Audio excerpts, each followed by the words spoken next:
역사가 반복된다라고 하더니 일본 핵 오염수 방류는 제2의 태평양 전쟁으로 기록될 것 같습니다. 과거 제국주의 침략 전쟁으로 주변국의 생존권을 위협했던 일본이 핵 오염수 방류로 대한민국과 태평양 연안국들에 또다시 돌이킬 수 없는 재앙을 가져오려고 합니다. 일본의 오염수 테러를 강력히 규탄합니다. 향후 오염수 해양 투기로 인해 발생할 모든 피해는 전적으로 일본 정부의 책임이라는 점을 분명하게 밝혀둡니다. 일본이 오염수를 방류하면 우리 수산업은 정말 다 망한다. 우리나라 정부가 국민이 아니라 일본 정부를 대변하고 있다. 설마 하던 최악의 사태가 닥쳤다면서 좌절하는 상인들, 어민들이 분통을 터뜨리고 있지만 윤석열 정부는 일본의 방류는 문제없다라는 입장을 발표했습니다. 그러면서도 방류를 찬성하거나 지지하는 것은 아니라고 덧붙였습니다. 국민을 상대로 말장난을 하는 것인지 의문입니다. 궤변도 국민 기만도 정도껏 해야 합니다. 국민 걱정하는 마음이 눈꼽만큼이라도 남아있다면 당당하게 반대 입장을 밝혀야 합니다. 민주당은 국민과 함께 총력 투쟁에 나서겠습니다. 오늘 저녁 촛불 집회를 시작으로 주말 장외 투쟁을 포함해서 할 수 있는 모든 수단을 동원해서 국가의 책무를 저버린 윤석열 정부의 책임을 묻겠습니다. 국민의 생명과 안전을 지키는 것이 국가의 제1책무라는 말씀을 자주 드립니다. 혼자 작업하기 힘드니 도와달라.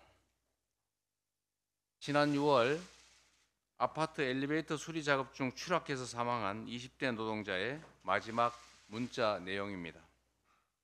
구의역 태안화력발전소 사고, 평택 제빵 공장 끼임 사망 사고, 홀로 위험한 작업을 하다가 목숨을 잃는 어이없는 사례가 끊이지 않고 있습니다.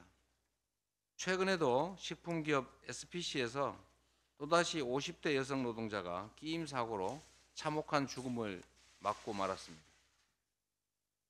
그동안 규정이나 권고사항으로만 인식되어 2인 1조를 강제하지 않았기 때문에 작업 현장이 위태롭게 방치됐던 것입니다. 우리 당의 김정호 의원님께서 위험한 작업의 경우 2인 1조를 의무화하는 법안을 발의했습니다.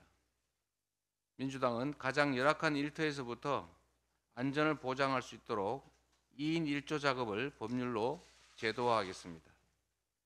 국민의 생명을 지키는 데 여야가 따로 있을 수 없습니다. 정부 여당도 노동자의 생명과 안전을 지키는 법안에 적극 동참해 주시기를 부탁드립니다. 이상입니다. 자, 회의 폐기 전에 저도 한 말씀 드리도록 하겠습니다. 저도 예언 한번 해보겠습니다. 아까 TV조선 영상이었죠?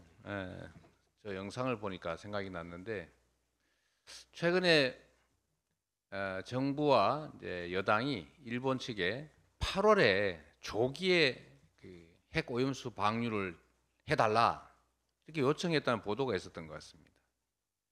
그런데 그게 왜 조기 방류를 요청했느냐 여기에 대해서 이런저런 의견이 있는데 7, 8개월 후면은 제주 해역 우리 연안에 도달한다 라는 요 보도 또 이 자료를 가지고 내년 총선 전에 자 8개월 지났는데 7개월 8개월 지났는데 검사해 보니까 아직 없네 이렇게 얘기하면서 결국 안전하다 안 왔지 않느냐 이렇게 하려고 한다는 그런 의견들이 있습니다.